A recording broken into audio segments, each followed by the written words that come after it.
अस्सलाम वालेकुम व्यूवर्स। अल्लाह के नाम से जो बहुत ही मेहरबान नहायत रहम वाला है, मैं हूँ किरण और आप देख रहे हैं मेरा यूट्यूब चैनल। तो आज मैं आपसे शेयर करूंगी देगी चिकन कोरमा की रेसिपी। तो चलिए बनाना स्टार्ट करते हैं। पूरे मसाले में आपको दाने दाने से नजर आ रहे होंगे, इसी तरह से आपकी ग्रेवी होनी चाहिए, इसलिए आपने वीडियो का एंड तक जरूर फॉलो करना है। तो यहाँ पर कोरमा बनाने के लिए सबसे पहले हम पैन में डाल देंगे ऑयल, 1 कप ऑयल।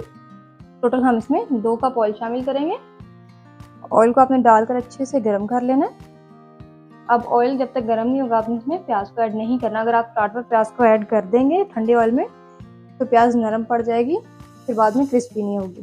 तो यहाँ पर जैसा कि आप देख सकते हैं 3 मीडियम साइज के प्याज लेकर उनको मैंने बारीक काट लिया था। उसमें उसके बाद आपने हाथों से इस तरह से मसल कर जो सारा प्याज है उसको अलग अलग कर देना। इससे जो प्याज बहुत ही अच्छा फ्राई होता है, बहुत ही क्रिस्पी होता है। तो यहाँ पर ऑयल है जो वो गर्म हो गया, मैं इसमें प्याज शामिल कर दूंगी तरीके से। और प्याज ऐड करने के बाद कभी भी आपने चूल्हे को लो फ्लेम पर नहीं करना, इसको मीडियम टू हाई फ्लेम पर ही रखना आपने, फिर आपका प्याज अच्छे से फ्राई होगा। तो यहाँ पर प्याज डालने के बाद मैं इसमें चम्मच को चला दूंगी। चम्मच को आपने प्याज ऐड करने के बाद मुसलसल चलाते रहना है, इससे जो आपका प्याज सारा एक जैसा ही फ्राई होगा। ये नहीं होगा कि किसी पे कलर आया और किसी पे नहीं आया। तो बराबर का प्याज फ्राई करने के लिए आपने चम्मच को चलाते रहना है। और यहाँ पर अगर आपका प्याज जो अच्छे से फ्राई नहीं होता तो आप प्याज को धो लें एक दफ़ा अच्छे से। और धोने के बाद आप उसको ऑयल में ऐड करें, उससे जो है प्याज का कलर भी बहुत अच्छा आता है और बहुत ही अच्छा वो फ्राई होता है। तो देखिए यहाँ पर प्याज का जो पानी है वो ड्राई होना स्टार्ट हो गया। फ्लेम मैंने मीडियम टू हाई रखी हुई है।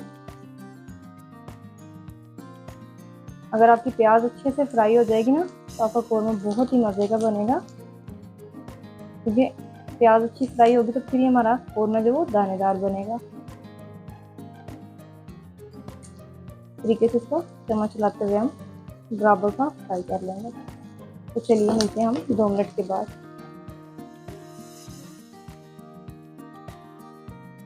जैसा कि आप देख सकते हैं यहाँ पर प्याज का जो कलर है वो चेंज होना स्टार्ट हो गया है। इस स्टेज पर आपने इसमें मुसलसल चम्मच को चलाते ही रहना है और फ्लेम को लो नहीं करना। और यहाँ पर आपने इस चीज़ की भी एहतियात करनी है कि जो आपका प्याज है वो जल ना जाए। इसको हम ब्राउन होने पर ही निकाल लेंगे, ज़्यादा डार्क ब्राउन नहीं करना, क्योंकि जो प्याज है ना वो ठंडा होकर कलर पकड़ता है। देखिए इसमें चम्मच को आप देख सकते हैं, मैं मुसलसल चला रही हूँ।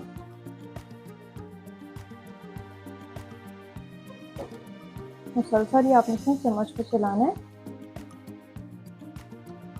देखिए यहाँ पर कितना खूबसूरत सा कलर है जो वो आ गया प्याज के ऊपर। बस इसी तरह का कलर हमें होने के लिए चाहिए था। अब हम सारी प्याज को निकाल लेंगे। इससे ज़्यादा आपने इसको ब्राउन नहीं करना, ये बाद में कलर पकड़ता है, इसलिए इसी स्टेज पर हम इसको निकाल लेंगे। इस तरीके से आपने निकालने के बाद इसको किसी भी चम्मच से दबा देना, ताकि जिसका एक्स्ट्रा ऑयल है ना वो सारा निकल जाए। अगर ये ज़्यादा प्याज आपका ऑयली होगा ना, जो आपका प्याज है ना वो बाद में क्रिस्पी नहीं होगा। ठीक है, सारा ऑयल है जो हम निकाल लेंगे। तो यहाँ पर मैं चूल्हे को ऑफ कर दूँगी। अब आपने किसी भी इसको किसी ट्रे में किसी भी प्लेट में ना हिला देना, ताकि जो प्याज है वो ठंडा हो जाए।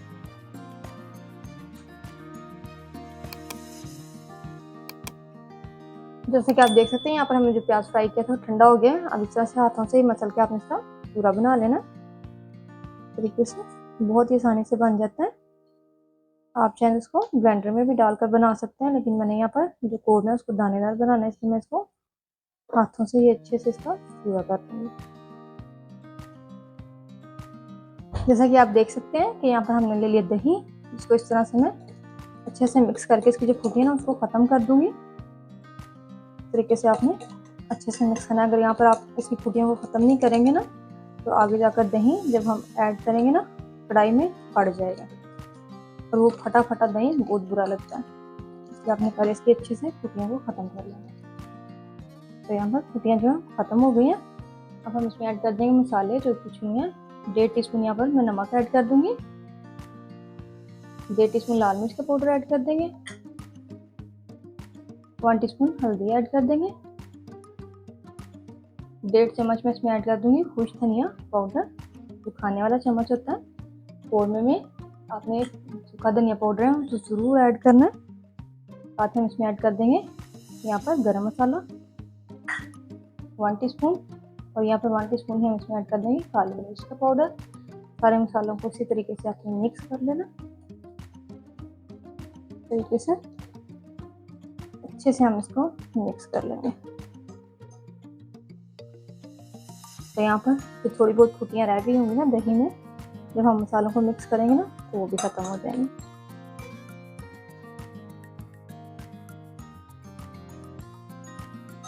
तो देखिए जैसा कि आप देख सकते हैं कि यहाँ पर बैटर हमारा बनकर बिल्कुल तैयार हो गया। अब हम इसको साइड पे कर देंगे और चलते हैं हम अपने नेक्स्ट स्टेप की तरफ। जैसे कि आप देख सकते हैं कि यहाँ पर मैंने वही ऑयल यूज़ करें जिसमें हमने प्याज को फ्राई किया था। आपने यही ऑयल ऐड करना, दूसरा ऑयल ऐड नहीं करना, तो आपके कौरमे में टेस्ट नहीं आएगा। अब हम इसमें ऐड कर देंगे 1 टेबलस्पून अदरक लहसुन का पेस्ट और इसको फ्राई कर लेंगे जब तक इसका कलर चेंज ना हो जाए। इस तरीके से आपने चम्मच चलाते हुए तो फ्राई कर लेंगे। चलिए मिलते हैं 2 मिनट के बाद। जैसा कि आप देख सकते हैं यहाँ पर अदरक लहसुन का जो है कलर चेंज हो गया। 3 मिनट हो गए इसको फ्राई होते हुए। अब मैं इसमें ऐड कर दूंगी 1 kg चिकन, जिसको मैंने अच्छे से धोकर साफ कर लिया था, और इसको आपने फ्राई कर लेना इस तरीके से। चम्मच से चलाकर सारा मिक्स कर लेंगे तरह से।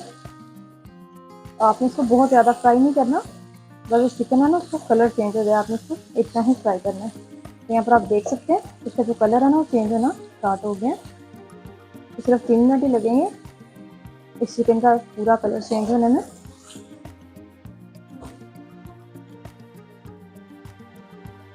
तो देखें यहाँ पर कुछ लोग शिकायत करते हैं जब हम चिकन ऐड करते हैं ना तो सारा साथ लगना शुरू हो जाता है कढ़ाई में। तब अगर इसमें मुसलसल चम्मच से चलाते रहेंगे ना तो आपका चिकन जो है नीचे नहीं लगेगा। तो यहाँ पर आप देख सकते हैं कि चिकन का जो कलर चेंज हो गया।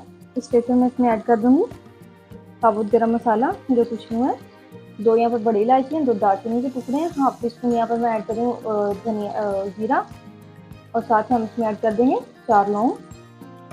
सारे मसाले ऐड कर देंगे। गरम मसाले को आपने स्टार्ट पर ऑयल में ऐड नहीं करना, नहीं तो स्टार्ट पर मसाला जल जाएगा और फिर आपका जो खाना ना उसमें से जले हुए स्मेल आएगी। इस स्टेज पर आप जब गरम मसाले को ऐड करेंगे ना तो आपके खाने में बहुत ही अच्छी खुशबू आएगी, इसलिए आप इसको स्टार्ट पर ऐड नहीं करिएगा। चलिए जब हम इसमें ऐड कर देंगे बैटर, दही का जो बैटर हमने बनाकर रेडी किया था ना, इस स्टेज पर आपने इसमें ऐड कर देना। इसको मिक्स कर लेंगे तरीके से।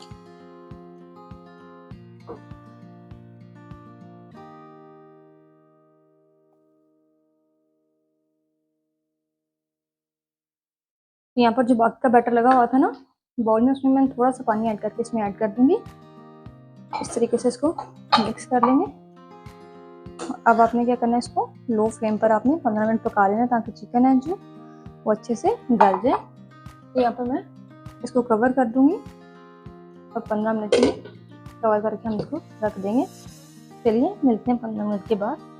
जैसा कि आप देख सकते हैं यहाँ पर कौरमे को पकते हुए 15 मिनट हो गए हैं। ढक्कन को हटा देंगे बिस्मिल्लाहिर्रहमानिर्रहीम तरीके से।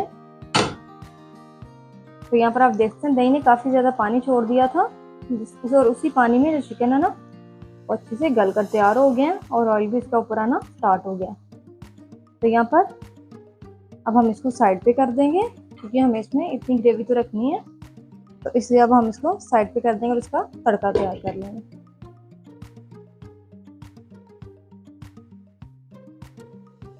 और तड़का लगाने के लिए यहाँ पर मैंने लिया एक पैन जिसमें मैं ऐड कर दूंगी 4 टेबलस्पून ऑयल। ऑयल डालने के बाद हम इसमें ऐड कर देंगे, यहाँ पर मैंने 1 पिंच लिए दादर मिर्च और 4 यहाँ पर मैंने लिए कुछ जो लाल मिर्च होती है ना वो, ये ऐड कर देंगे। ऑयल को आपने यहाँ पर बहुत ज़्यादा गर्म नहीं करना, नहीं तो स्टार्ट पर ही जब आप मिर्ची ऐड करेंगे तो वो जल जाएंगे। इस तरीके से एक दफ़ा मिर्चों को आपने कड़कड़ा लेना है। और अब हम इसमें ऐड कर देंगे जो प्याज हमने फ्राई करके इसका चूरा किया था ना वो ऐड कर देंगे तरीके से। इस तरीके से आप तड़का लगाएंगे ना कौरमे तो बहुत ही मज़े का ये कौरमा बनेगा। अगर आपने अभी तक इस तरीके से ट्राई नहीं किया कौरमा तो आपने एक दफ़ा ज़रूर ट्राई करना है। और साथ ही अगर आप मेरे चैनल पर नए हैं तो मेरे चैनल को सब्सक्राइब करें, लाइक करें, शेयर करें, साथ ही बेल के बटन को प्रेस कर दिया करें ताकि मेरे आने वाली हर नई वीडियो की नोटिफिकेशन सबसे पहले आपको मिलता रहे। तो देखिए यहाँ पर हमने जो कौरमा बनाकर तैयार किया था उसमें हम तड़का जो हमने बनाकर तैयार किया इसको ऐड कर देंगे। थोड़ा सा यहाँ से हम ग्रेवी को उठाएंगे, इस तरीके से डाल देंगे।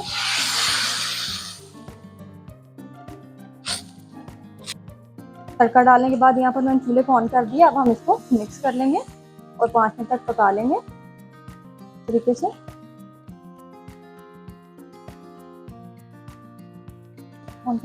इस स्टेज पर मैं चूल्हे को ऑफ कर दूँ क्योंकि चिकन को पकते हुए 5 मिनट हो गए हैं।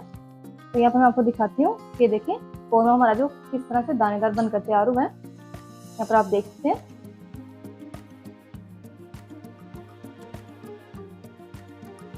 तो यहाँ पर देखिए इस तरह से पूरे मसाले में आपको दाने दाने से नज़र आ रहे होंगे। इसी तरह से आपकी ग्रेवी होनी चाहिए, इसलिए आपने वीडियो को अंत तक जरूर फॉलो करना है। जैसा कि आप देखते हैं यहाँ पर हमारा चिकन देगी कौरमा बिल्कुल तैयार है। आप लोग भी ज़रूर ट्राई कीजिएगा, कमेंट्स में बताइएगा कि आपको मेरी रेसिपी कैसी लगी। और अगर आपने अभी तक मेरे चैनल को सब्सक्राइब नहीं किया, सब्सक्राइब करें, लाइक करें, शेयर करें। दोबारा मिलेंगे एक नई रेसिपी के साथ। मुझे दीजिए इजाज़त। अल्लाह हाफ़िज़।